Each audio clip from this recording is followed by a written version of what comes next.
Welcome back to Rich Words Music, where today by popular demand I'm shooting out these two guitars. Now this is the Harley Benton SC Junior in black, and this is the Harley Benton SC-450 P90 GT Classic series. And I can see why you guys wanted me to shoot out these two. On the face of it, they're fairly similar. They're both single cut guitars with P90 pickups. They're both an obvious tip of the hat by Harley Benton to Gibson's iconic Les Paul Jr. model, of course, and this one even more specifically so. If you're a Green Day fan, you might recognize a certain Billy Joe Armstrong signature Gibson Les Paul Jr. from this one from a few years ago. But that's a topic I think for someone else's video another time. Okay then, so the main issue between these two guitars is that with the SC-450 you have an extra pickup in the neck position, and theoretically I think that should add more tonal versatility.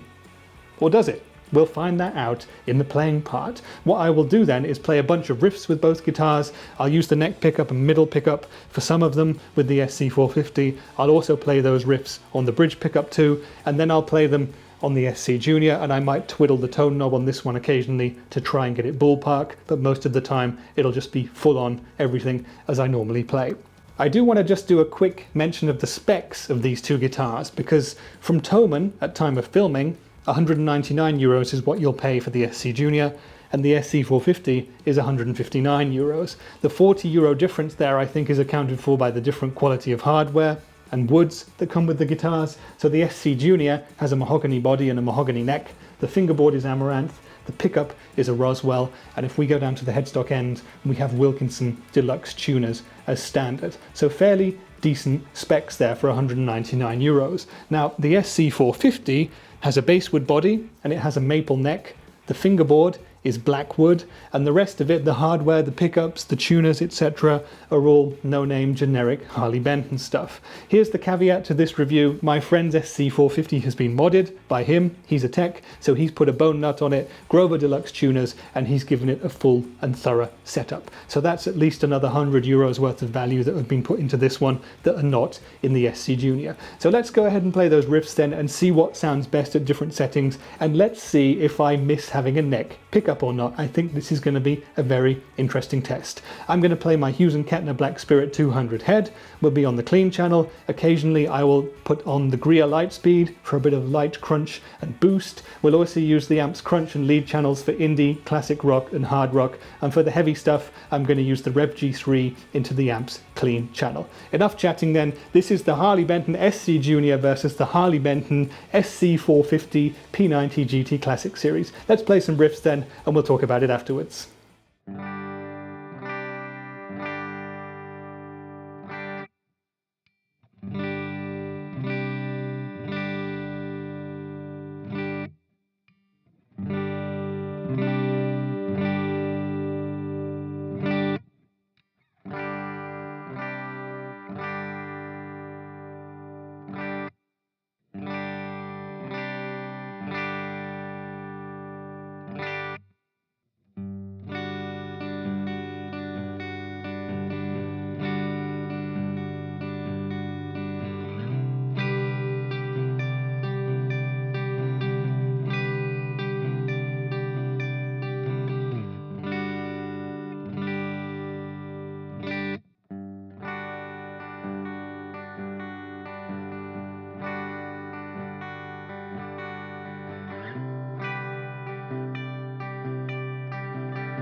Okay then, so that was the Harley Benton SC Junior versus the Harley Benton SC-450 P90 GT Classic Series, and I hope you enjoyed the sounds. Now I know I certainly did. This video was a lot of fun for me to shoot, and I think that shows probably from the playing clips that you just watched. Leave me a comment if you would, telling me which of the two guitars you preferred. Did you prefer the SC Junior or did you prefer the SC-450? And did you miss not having a neck pickup on the SC Junior? Let me know your thoughts, and I look forward to interacting with you down there as always. Okay then, so just before we move on, I should say, if I forgot it in the introduction, that there are full and complete individual demo and reviews of both of these two guitars on my channel. You can see them elsewhere on there. They're linked in the cards, in the description as well, if you want to hear more sounds, hear more information on the specs and features, and more about the stories of those two guitars. So let's briefly start by talking about the value of both of these two. At 199 euros, I think the SC Junior is incredible value for money. At 159, I think the SC-450 is even more so. I mean, both of them are a whole lot of guitar for the money. Now, of course, as with every new guitar, they could benefit from a setup, and the SC-450 has had that. It's had the bone nut, the Grover Deluxe tuners, the intonation, the string height looked at, etc., etc., and that does add quite a bit of money to the overall price tag of the guitar.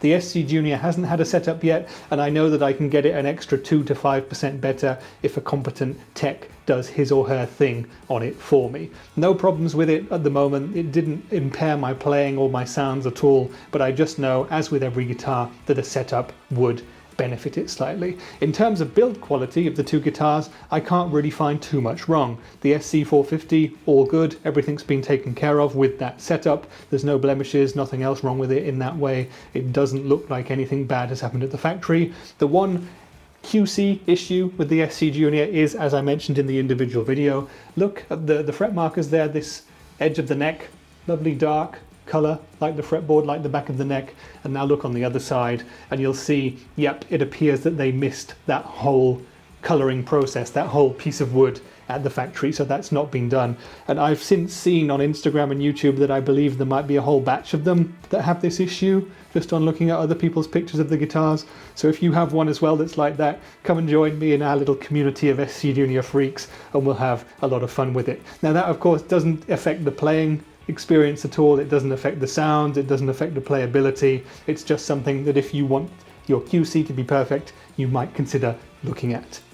So let's get to the all-important playability and sounds part then. And I have to say that I had a bit of an epiphany when shooting this video when I realized about halfway through I was playing with the SC Junior, I was not missing a neck pickup at all. With a little bit of tweaking of the tone control, you can really get it to sound a little bit more like a neck pickup. And of course, it will not fully replicate that middle pickup selector tone or a neck pickup tone of the other guitar. You can hear that on the SC-450, but in an A-B comparison like this, it's something you notice. In a real live situation, if you're playing a gig or something, nobody is going to notice that you're playing possibly a natural neck pickup riff on a bridge pickup. Now, for people who play blues and that kind of stuff and like to solo, that's not my bag. You'll have noticed if you watch my channel by now. But if you like a neck pickup for that, you will need a guitar with a neck pickup, I believe. But for the stuff I was doing, I did not notice an issue at all. There were specifically some riffs that I would normally play on a neck pickup. The best example I can think of off the top of my head is the kind of southern rocky bluesy one, which is a Jason Isbell-inspired riff. I'll put the timestamp there so you know which one I'm talking about. Now, I originally played that on the neck pickup and flicked to the bridge, and then I played it on the bridge of the SC Junior, wound down the tone a bit, and I didn't miss anything at all. So there you go, not missing a neck pickup. I never thought I would see the day where I said that, but there you go. I absolutely found this to cover 99.9% of all my bases. Also, just while I've got the neck in front of my eyeline here, I have to say that this is another aspect where the SC Junior wins out in the playability stakes. Now, the necks on both the guitars are kind of C-shaped. They're both pretty much standard. They're not super fat, they're not super thin. If you play modern C-shaped Fender necks or Squier necks, you'll be right in the ballpark with these. But the SC Juniors is just a little bit slinkier. It's a tiny bit thinner in the hand. I would say that the SC-450 is not a baseball bat or anything like that. It's comfy in the hand, but there's just a tiny bit less to the profile of the SC Junior, and that made it a bit slinkier, a bit more inspirational for me to play, a bit easier to get up and down. And so in that sense, the SC Junior won the day for me there as well. When it comes to the actual sounds then, the actual cleans, the crunches, the leads and the heavy stuff, again, the SC Junior was edging ahead for me. There are a couple of tones that you can't achieve with this, that the neck pickup and the middle selector can get on the SC-450, but as I said, not an issue for me. And the actual bridge pickup cleans on this are spanky and sparkly and a bit more aggressive, and I really, really find them fun to play, and they sound great to me anyway. I hope that comes across on the video that you guys get to watch. Now when it comes to crunch sounds, classic rock and indie and even a bit of hard rock, I just love the snarl that the Roswell P90 on the SC Junior gives me. There was just a little tiny portion of that aggressiveness, that assertiveness lacking in the bridge P90 of the SC-450, and I thought that the biggest difference for me was when we got up to the heavy stuff. Now, neither of these guitars are what you would naturally be wanting to play modern metal with. They're not what you would associate with Chug or anything like that. You wouldn't see Older England playing one of these, at least in a normal video, but I did feel that the SC Junior, when I had the Rev G3 engaged, was a lot tighter, it was a lot more focused, it was more aggressive, it had more bite to it, but it was also clearer. You know, I felt that the SC-450, it was not ill-defined, it was not a mushy sound, but it just did not have that kind of in-your-face attitude that I got from the SC Junior. It was almost like you took the tone from the SC Junior and threw a blanket over the amp or something, and that's what I was hearing from the SC-450. Again, I really hope that comes across in the sound examples that get through to you guys at the far end, because, you know, YouTube compresses it and all that kind of stuff.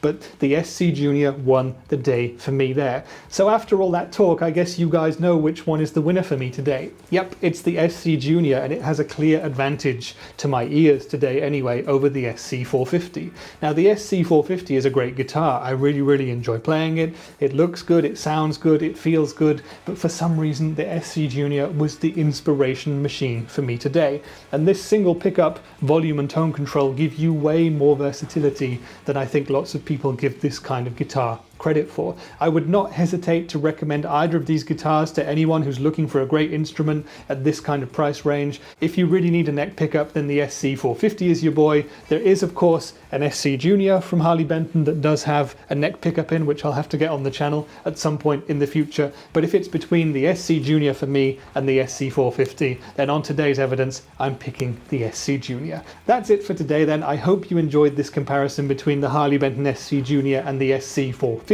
Stick around with the Rich Words music channel if you enjoy this kind of video. I have plenty more guitar comparisons on the channel. There's more to come. And if you like videos about guitars and gear and pedals and amps and even interesting conversations with other people from the industry, then this is a channel to sub to. I've got plenty of plans for this year and beyond, more stuff to come. So as I said, stick around. But that's it for today's video. I've been Rich for Rich Words Music, and I shall see you in the next one. Bye for now.